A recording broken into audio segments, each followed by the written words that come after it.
future actor Michael J. Fox adventured 30 years back into his town's past. But right here in Cleveland, some archaeologists are digging up Cleveland's past at a place called Irishtown Bend. Irishtown Bend is a section along the west bank of the Cuyahoga River between Columbus Road and the Superior Viaduct, which was occupied from the late 1850s through the end of the 19th century, primarily by an Irish community.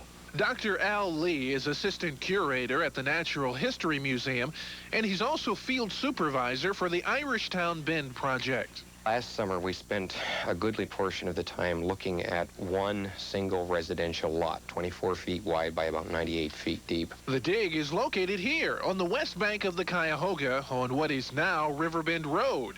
It's just upstream from Cleveland's most recent developments in the flats. The site is empty now, and that lack of development here has assisted the museum in its search for knowledge about the people who lived here. In doing a great deal of historical research with people from Cleveland State University, we discovered through an analysis of maps and documents that the situation of no subsequent building was represented at Irishtown Bend. So we went down, did some testing, and found that our model was predicting accurately.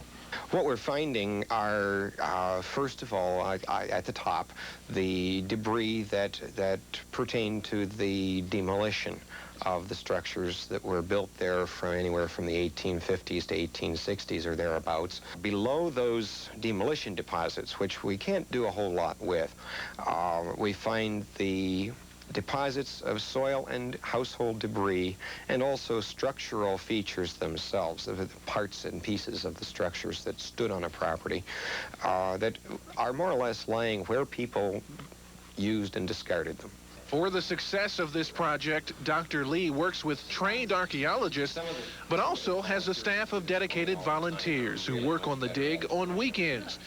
Dr. Lee has also worked with grade schoolers and college students. We've run field school courses in the summer where people can come for 2, 4, or 6 weeks and spend their time with a trained archaeologist peering over their shoulder, showing them how archaeology is done. The work is painstaking and slow. The museum is responsible not only for digging up pieces, but for categorizing and storing them as well. Some of the work includes literally piecing finds together, while other work is done by a research historian using old insurance maps and census records. But as Dr. Brose explains, the effort is worth it.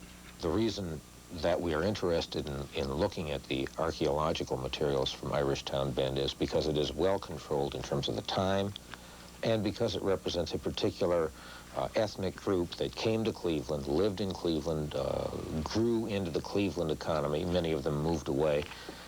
And then the area itself was more or less abandoned. Unlike other parts of the city where there were other houses and other buildings put on top of these earlier archaeological deposits, Irishtown Bend has just been sitting there. People's concept of what an Irish community was like in the 19th century in many cases comes from reading the documents prepared by the people who were really subjected to that same kind of prejudice. We have some interesting examples comparing the actual foundations of buildings we've excavated with what the maps and the diaries tell us. They're not very similar at all. Dr. Brose cites several other cities, notably San Francisco and New Orleans, who are doing the same kinds of research into their own histories.